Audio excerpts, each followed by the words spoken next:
I found out my business was ruined when I opened my commercial freezer unit at 7 in the morning and got hit with the unmistakable smell of spoiled meat and rancid dairy products.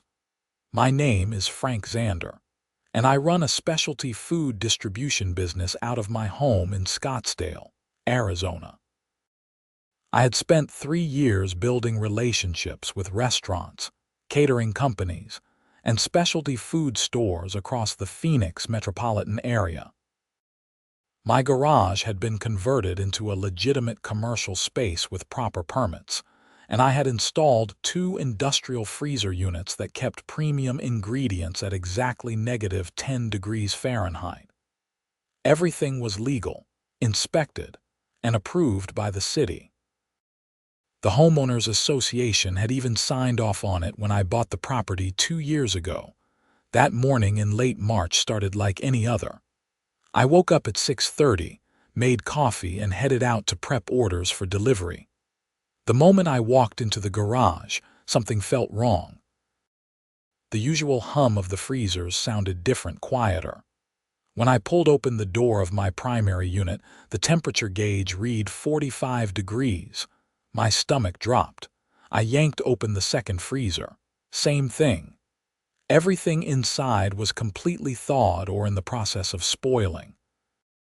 Wagyu beef, worth thousands of dollars, had turned gray. Artisanal ice cream had melted into sticky puddles inside their containers.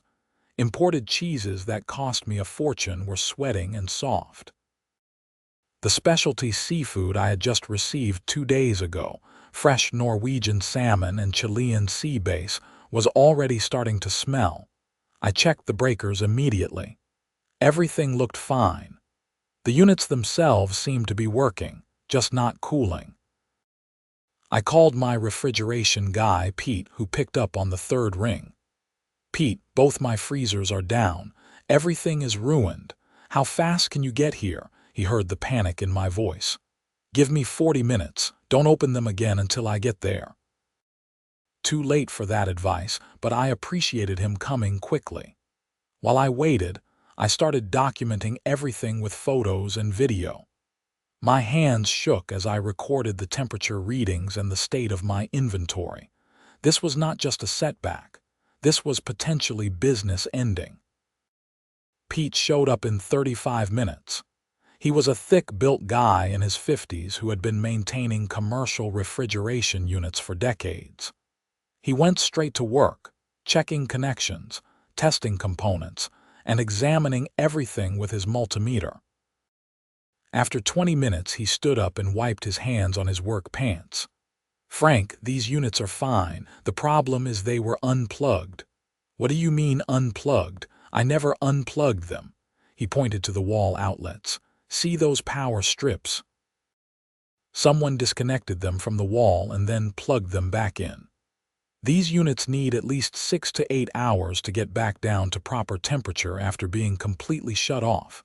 Based on what I am seeing, I would say they were off for maybe 5 or 6 hours. I stared at the outlets. The power strips were in slightly different positions than I remembered. "Who the hell would come into my garage and unplug my freezers?" Pete shrugged. "No idea, man, but that is what happened." "Do you have security cameras?" I did not. That was going to change immediately. After Pete left, I spent the next several hours taking detailed inventory of the loss. I had spreadsheets that tracked every purchase, every item, every cost. The numbers made me feel physically sick. The Wagyu beef alone was over $8,000. The seafood was another $6,000. Premium ice cream from a boutique manufacturer in Vermont, 48 pints at $22 per pint wholesale. Imported Italian cheeses, French butter, specialty chocolates, exotic fruits that I supplied to high-end restaurants. The list went on and on. By noon, I had calculated the total loss at $32,470. I sat in my office, staring at the number on my computer screen. This was not just money. This was orders I could not fulfill. This was relationships with clients who depended on me. This was my reputation. My phone rang. It was David Chen, the head chef at one of my biggest accounts, a upscale fusion restaurant in downtown Phoenix. "Frank, hey, I need to confirm my delivery for tomorrow. I have a private event and I need those short ribs." My mouth went dry. "David, I have a situation. My freezers went down and I lost inventory. I am going to need a few days to restock." There was a long pause. "Frank, this event is for 40 people. I built the entire menu around what you were supposed to deliver." "I know, I am so sorry." This was completely beyond my control. "I am going to have to find another supplier, man. I cannot have this kind of unreliability." The call ended badly. I made 6 more calls like that over the next hour. Some clients were understanding, others were frustrated, and one just canceled their standing order entirely. Around 2 in the afternoon, there was a knock on my front door.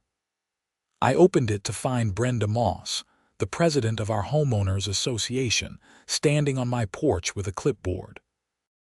Brenda was 53 years old with severely short blonde hair and the kind of expression that suggested she enjoyed finding problems. She wore a beige pantsuit despite the Arizona heat and had reading glasses on a chain around her neck. "Frank, we need to discuss your garage," she said without preamble. "Brenda, now is really not a good time." "This is HOA business. I need 5 minutes."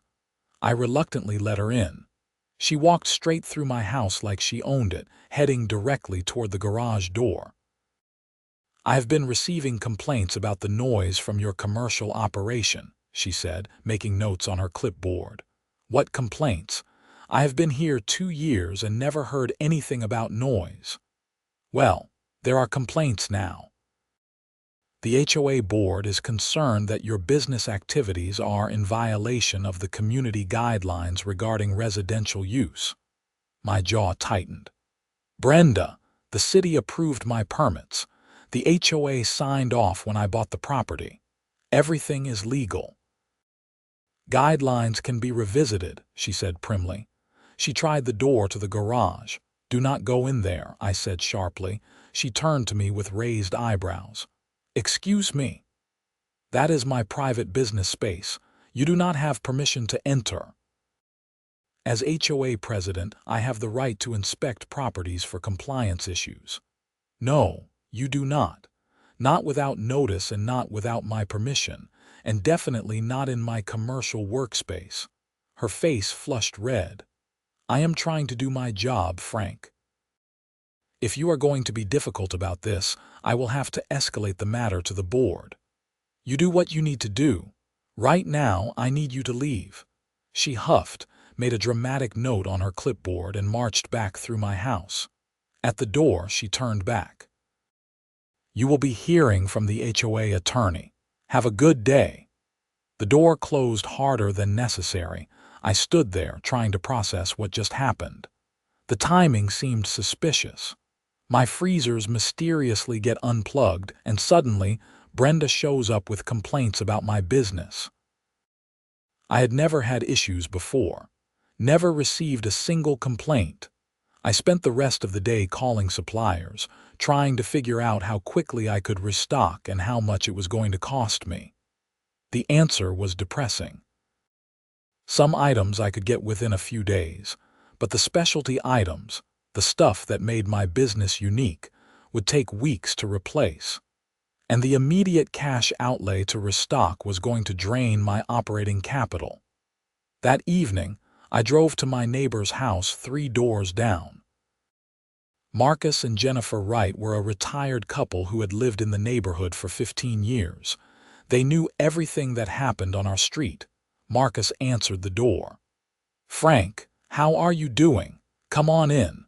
I explained what happened with my freezers. "Did you see anyone around my house yesterday evening or early this morning?" "Anyone near my garage?" Marcus frowned, thinking. "You know, Jennifer mentioned seeing someone." "Honey, can you come here?" Jennifer came from the kitchen. She was a small woman with gray hair and kind eyes. "Frank, hi."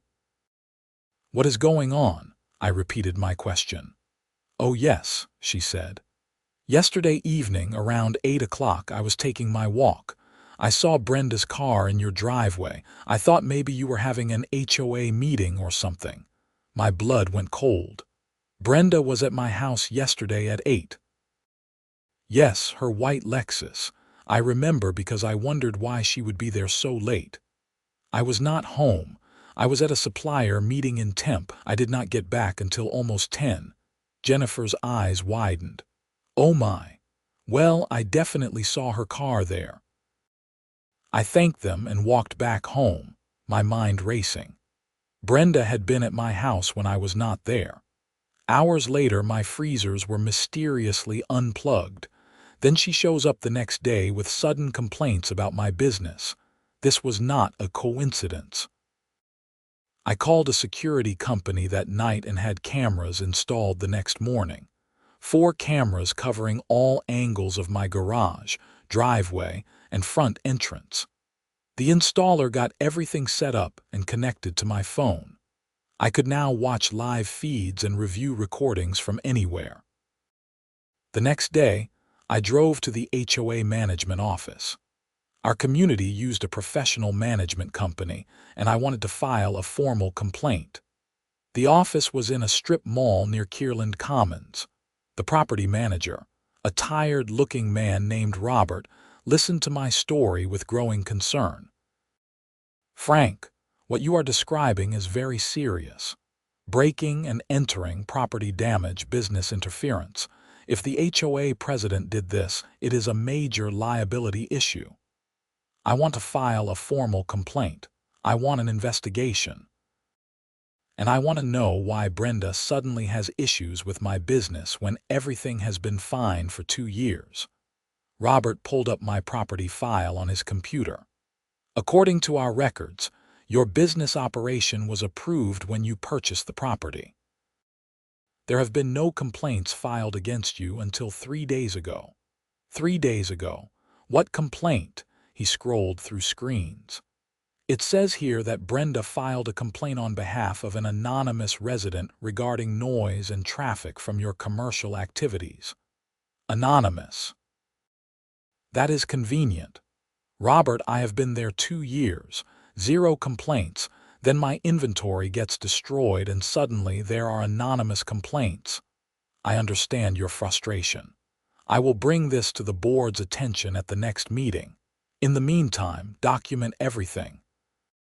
If you have any evidence that connects Brenda to the damage, you should also consider filing a police report." I drove straight to the Scottsdale Police Department from there. The station on Civic Center Plaza was busy with afternoon activity. I waited 20 minutes before speaking with an officer who took my statement. Officer Patterson was a young guy, probably in his late 20s, who listened carefully and took notes. "So you believe the HOA president entered your property without permission and unplugged your commercial freezers, causing significant financial damage. My neighbor saw her car at my house when I was not home. Hours later, my freezers were off. The refrigeration technician confirmed they were unplugged and plugged back in. She showed up the next day with sudden complaints about my business. And now I find out she filed those complaints 3 days ago, right before this happened." Patterson nodded. "Do you have direct evidence?" "Video footage, witnesses who saw her in your garage?" "No, that is why I am here. I want this on record. The damage exceeds $30,000. This is not small." He took down all the information and gave me a case number. "We will investigate. In the meantime, keep documenting everything. Those security cameras you installed are good. If she comes back, you will have evidence." Over the next week, I worked frantically to rebuild my inventory and keep my business afloat. I had to take out a credit line to cover the immediate restocking costs. Some of my specialty items were still on back order. I lost 3 regular clients who could not wait for me to get back to normal operations. The HOA letter arrived on a Thursday. It was formal legal correspondence from an attorney named Richard Kemper, stating that my home business was in violation of community guidelines and that I needed to cease commercial operations within 30 days or face fines and potential legal action. I took the letter straight to my own attorney. Sarah Fitzgerald was a tough woman in her 40s who specialized in property law and small business disputes. Her office was in Old Town Scottsdale. She read the letter carefully. "This is garbage. You have legal permits, city approval, and the HOA's prior written consent. They cannot retroactively decide your business is not allowed." "So what do I do?" we respond. "We tell them they are in breach of your rights and that any action against you will result in a lawsuit.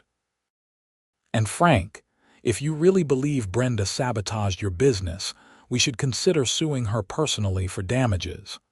"I want to, but I need more evidence." Sarah leaned back in her chair. "The circumstantial evidence is pretty strong. Her car at your house when you were gone, the timing of her complaint filing, her showing up right after the incident. A civil lawsuit has a lower burden of proof than criminal. We do not need beyond a reasonable doubt, just preponderance of evidence. Let me see if she makes another move. I have cameras now. If she tries anything else, I will have her." The HOA board meeting was scheduled for the following Tuesday at 7 in the evening. It was held at the community clubhouse. I showed up at 6:45 with a folder full of documentation. The clubhouse was a nice facility with a large meeting room. About 15 homeowners were there, along with the 5 board members. Brenda sat at the head of the table looking very pleased with herself. The other board members were Tom, an older man who seemed reasonable; Lisa, a middle-aged woman who always looked confused; Kevin, a younger guy who worked in tech; and Patricia, a stern woman in her 60s. Brenda called the meeting to order and went through the usual business. Then she got to what she called the issue of commercial activity violations. "We have a resident who is running an unlicensed commercial operation out of his garage," she began. "This violates our community standards and is creating noise and traffic issues." I raised my hand. "I would like to respond to that." Brenda looked annoyed. "This is not a discussion. The board is addressing a violation." Tom, the older board member, spoke up. "Brenda, if a resident is being accused of violations, he should have a chance to respond." She pursed her lips but nodded. "Fine. Make it brief." I stood up and pulled out my documents. "My business is fully licensed and permitted by the city of Scottsdale. I have all required health and safety certifications for food distribution. When I purchased my property 2 years ago, the HOA reviewed and approved my business operation. I have the signed approval right here." I held up the document. Several board members looked surprised. "Furthermore," I continued, "I have never received a single complaint about noise or traffic until last week. Brenda claims there are anonymous complaints, but I believe these complaints are fabricated. What I do know is that someone entered my property without permission 10 days ago and sabotaged my business, causing over $30,000 in damage." The room went silent. Several homeowners looked shocked. Brenda's face turned red. "That is a serious accusation. Do you have any proof?" "My neighbor witnessed your car in my driveway on the evening of March 20th at approximately 8 in the evening. I was not home. Later that night or early the next morning, someone unplugged my commercial freezers. Everything inside spoiled. You showed up at my house the next day to discuss my business. You filed your complaint against me on March 18th, 2 days before my freezers were sabotaged." Kevin, the tech guy, leaned forward. "Wait, Brenda, is this true? Were you at his house?" I was doing an inspection, Brenda said defensively. As HOA president, that is my job. You do not have the right to enter someone's property when they are not home, Tom said firmly. And you definitely do not have the right to enter their garage without permission and notice. I did not go into his garage, Brenda snapped. Then why was your car there? I asked. I was checking the exterior for violations. I do not have to explain myself to you. Lisa, who usually seemed uncertain, spoke up quietly. Brenda, this sounds really bad. Did you do something to his freezers? Of course not. This is ridiculous.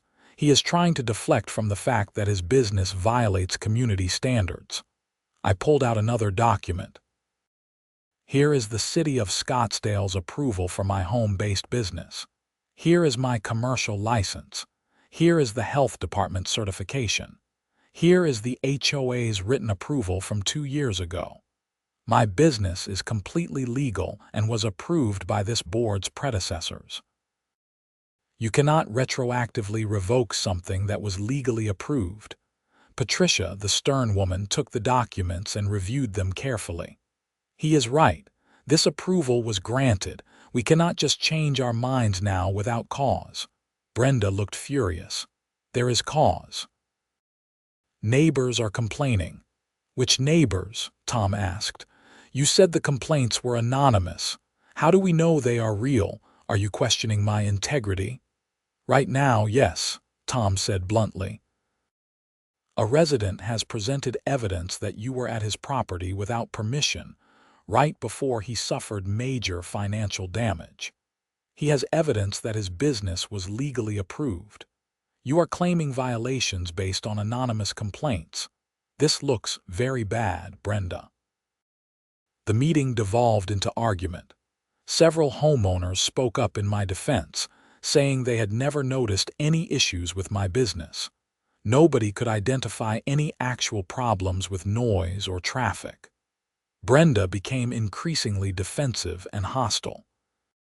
Finally, Tom called for a vote to dismiss the complaint against me. 4 board members voted to dismiss. Only Brenda voted to uphold it. This is not over, Brenda hissed at me as people filed out. You are right about that, I replied. I filed a police report.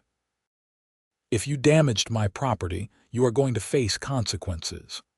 Her face went pale. Over the next few days, I noticed Brenda's car driving past my house multiple times. She was not even subtle about it.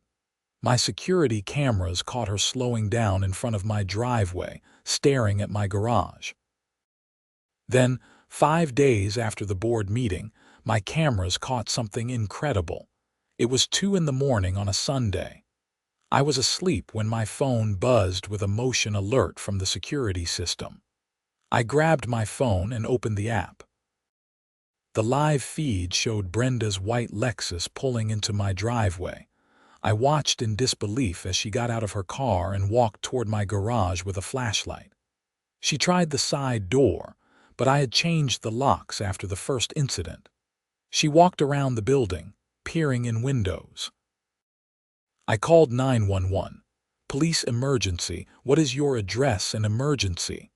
Someone is trespassing on my property right now. I have them on camera. They are trying to break into my garage. I gave my address and stayed on the line. The dispatcher told me to stay inside and not confront the intruder. I watched my phone screen as Brenda continued trying to find a way into my garage. She tried the main door, the side door, even tested the windows. Police arrived in less than 8 minutes. I watched on camera as 2 patrol cars pulled up, lights flashing. Brenda tried to act casual, like she had a reason to be there. I went outside. One of the officers was Officer Patterson, who had taken my initial report. He recognized me immediately. Mr. Xander, is this the person you reported before? Yes. That is Brenda Moss, the HOA president. She has been harassing me about my business. This is the 2nd time she has been on my property without permission. Patterson turned to Brenda. Madam, what are you doing here at 2 in the morning? I am the HOA president. I have a right to inspect properties. Not without the owner's permission and not in the middle of the night. Do you have any legal authorization to be here? I do not need authorization.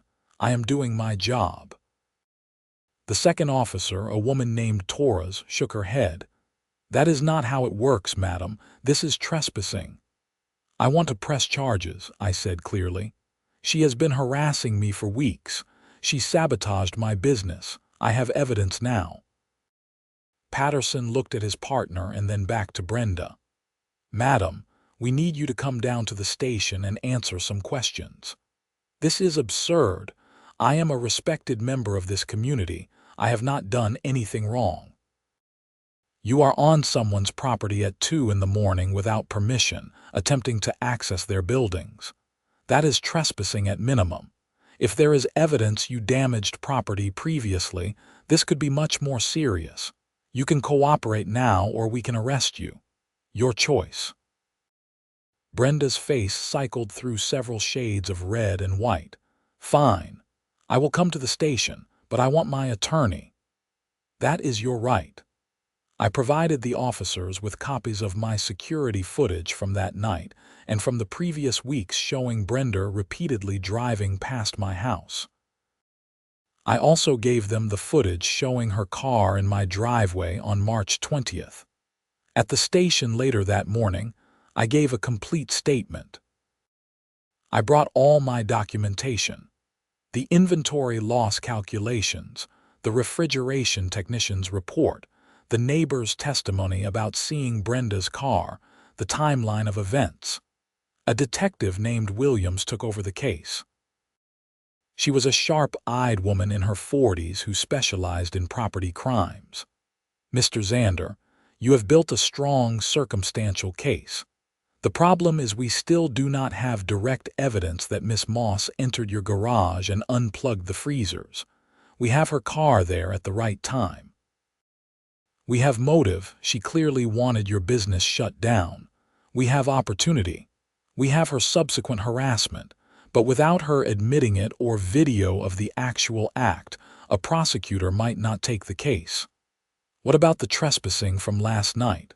That we have her dead to rights on. She will definitely be charged with trespassing. But that is a misdemeanor.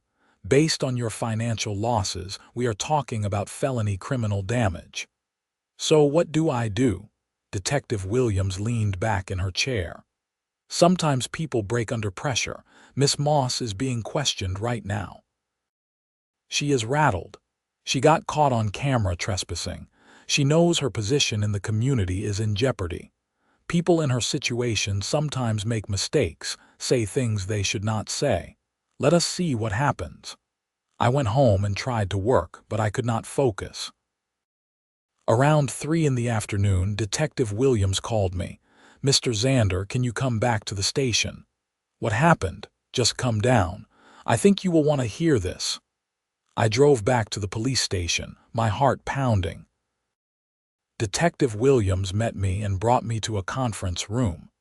Miss Moss's attorney told her not to say anything, but before he arrived, she made some interesting statements.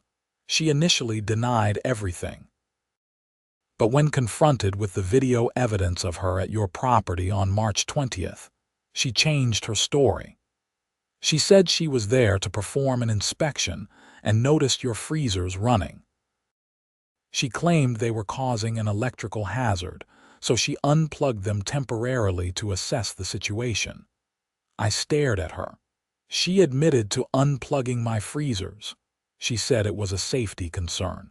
She claims she planned to tell you about it but forgot. When we pointed out that you suffered over $30,000 in losses, she said that was not her fault because you should not have been storing so much inventory in a residential property. So she admitted it. She destroyed my business, and she admitted it. Detective Williams nodded. She did. And since the damage exceeds $10,000, this is a Class 4 felony under Arizona law, criminal damage. We are placing her under arrest. I sat back in my chair, feeling a wave of relief and vindication wash over me. What happens now? I asked.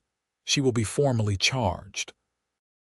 Given the circumstances and the financial impact, the prosecutor will definitely pursue this. You will need to continue documenting your losses for restitution purposes. There will also be civil liability. You should work with your attorney on a lawsuit to recover damages beyond just the criminal restitution. I called Sarah Fitzgerald from the parking lot and told her everything. She was thrilled. "Frank, this is exactly what we needed. Her admission to police is admissible in civil court. We can now file a civil suit against her personally and against the HOA for her actions while acting in her official capacity. With criminal charges filed, we have enormous leverage." News spread through the community like wildfire. Brenda Moss, the HOA president, arrested for felony criminal damage. People were shocked, gossiping, taking sides. Most people I talked to were supportive of me and appalled by what Brenda had done.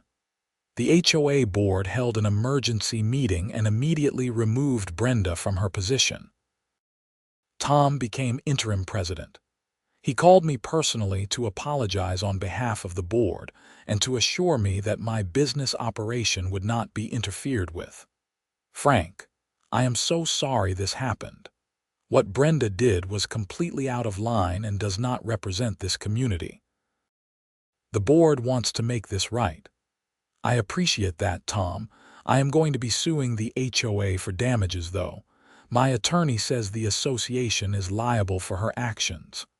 "I understand. We will cooperate fully. Honestly, our insurance will probably handle it." This is exactly the kind of thing we have liability coverage for. Sarah filed the civil lawsuit 2 weeks later.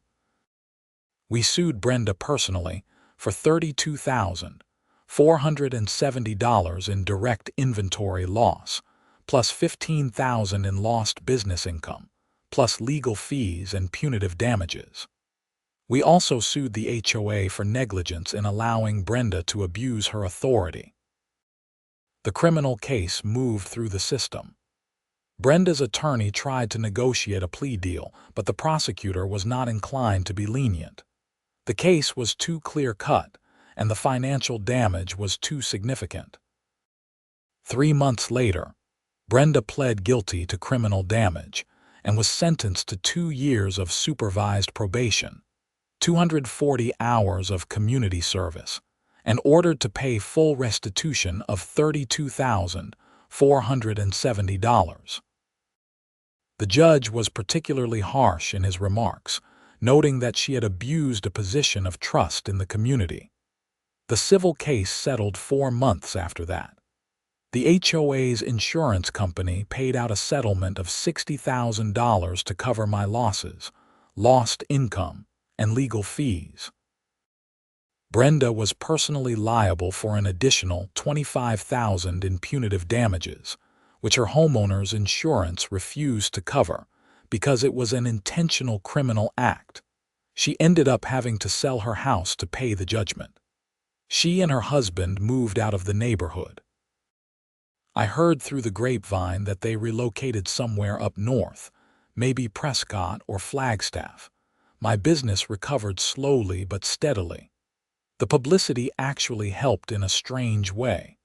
Several new clients reached out after reading about the case in local news. People liked the story of a small business owner standing up to HOA tyranny and winning. I restocked my inventory carefully, being more strategic about what I kept on hand.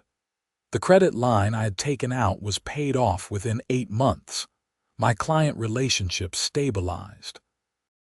The restaurant that had canceled their standing order came back after a few months, impressed by how I had handled the crisis. Tom did a good job as HOA president. He focused on actual community issues like landscaping maintenance and pool repairs instead of inventing problems. He made it clear that legal home businesses were welcome in the community as long as they complied with city regulations. The security cameras stayed up. I expanded the system actually, adding more coverage. I never wanted to be vulnerable like that again. The irony was that Brenda's actions, intended to destroy my business, ended up making me more successful in the long run. The settlement money allowed me to invest in better equipment and expand my supplier network. About a year after everything went down, I was at a neighborhood barbecue when Marcus, my neighbor who had testified about seeing Brenda's car, came up to me with a beer. "Frank, can I ask you something? Why do you think Brenda did it? What was her real motivation?" I had thought about that question a lot. Honestly, I think it was just control. Some people get a little bit of authority and it goes to their head. She did not like that I had something going on that she did not approve of, even though it was completely legal. When she could not find a legitimate way to shut me down, she decided to take matters into her own hands. Marcus nodded thoughtfully. Power corrupts, even the tiny amount of power that comes with being HOA president. Exactly. The scary thing is how far she was willing to go. $30,000 in damage. She destroyed my inventory without a second thought. But she got caught. Justice was served.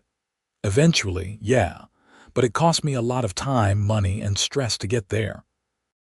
If I had not installed those cameras, if I had not documented everything, if I had not fought back, she might have gotten away with it. That conversation stayed with me.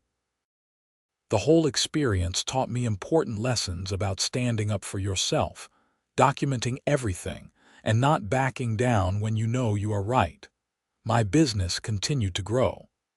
I hired an assistant to help with deliveries and order processing. I brought on a part-time bookkeeper to manage the finances. What started as a one-man operation became a legitimate small company with employees and steady growth. The freezers never failed again. I had them serviced religiously every 3 months. I installed backup temperature monitoring systems that would alert me immediately if anything went wrong. I backed up all my business data daily. I learned to protect what I had built. Sometimes I drove past the house where Brenda used to live. A nice young couple bought it, a software engineer and a nurse with a baby on the way. They were friendly and normal and had no interest in policing what their neighbors did with their own property.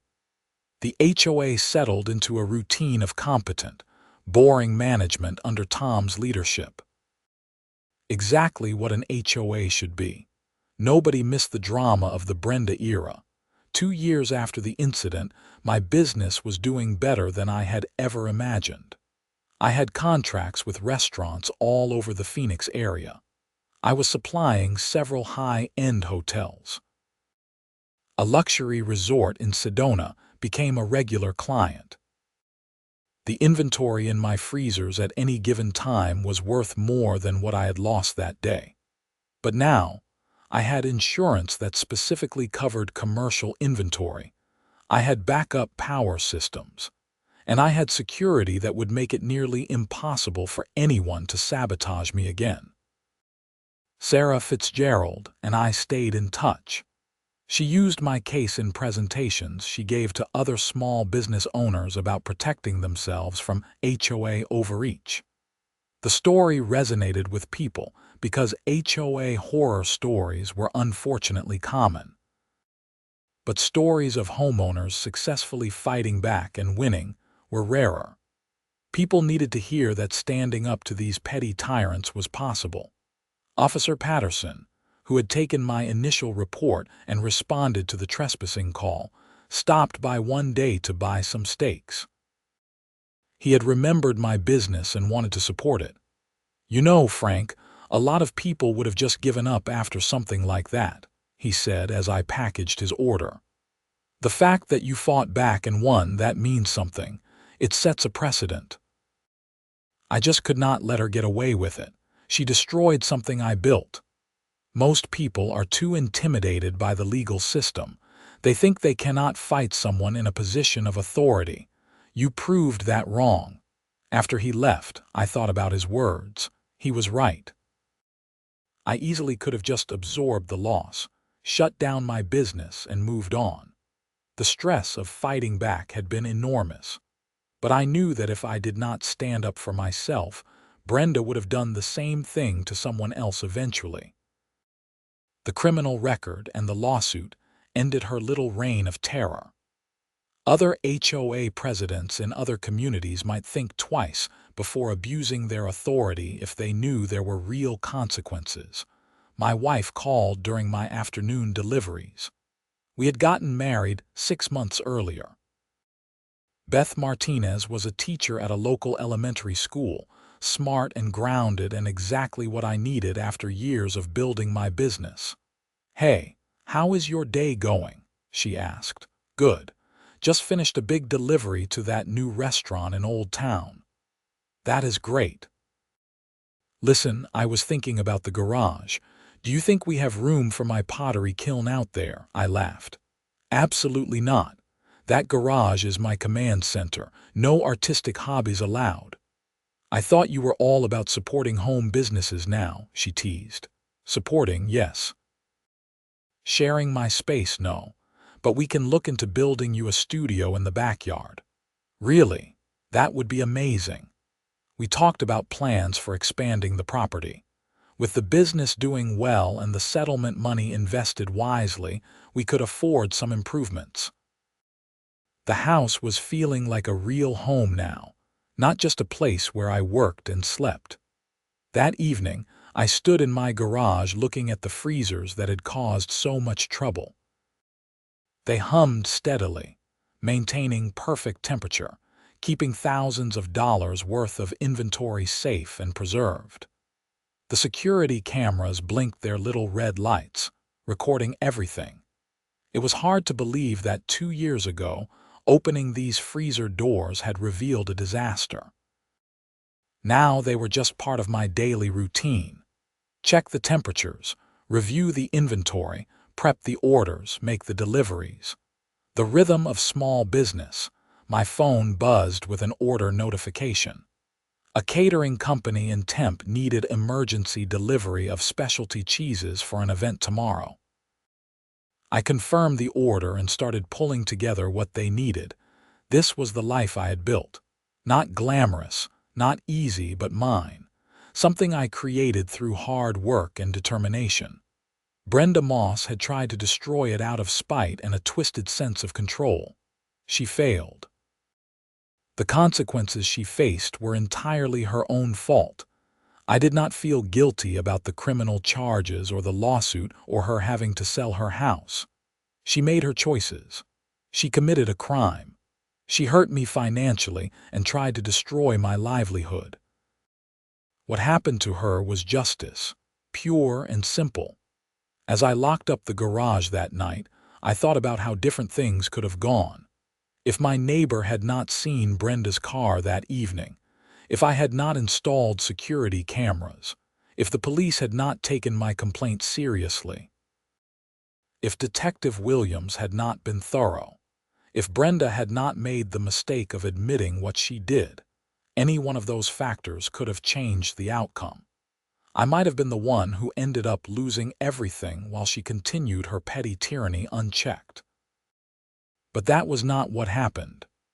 I fought back with evidence, persistence, and the support of good people like Sarah, Officer Patterson, Detective Williams, my neighbors, and eventually the legal system itself. The system worked the way it was supposed to work, slowly but ultimately delivering justice. 3 years after that morning when I opened my freezers and discovered disaster, I stood in the same garage with my assistant, training her on inventory management. The business had grown to the point where I needed help with daily operations. Maria was a recent culinary school graduate who wanted to learn the supply side of the food industry. "These freezers are the heart of everything," I explained to her. "They stay at exactly -10 degrees Fahrenheit, 24 hours a day, 365 days a year. If the temperature varies by more than 2 degrees, we get an alert. If power is interrupted for any reason, we get an alert." These units are monitored more closely than NASA monitors rockets. Maria laughed. You are really serious about temperature control. I learned that lesson the expensive way. Never again. I did not tell her the whole story right then.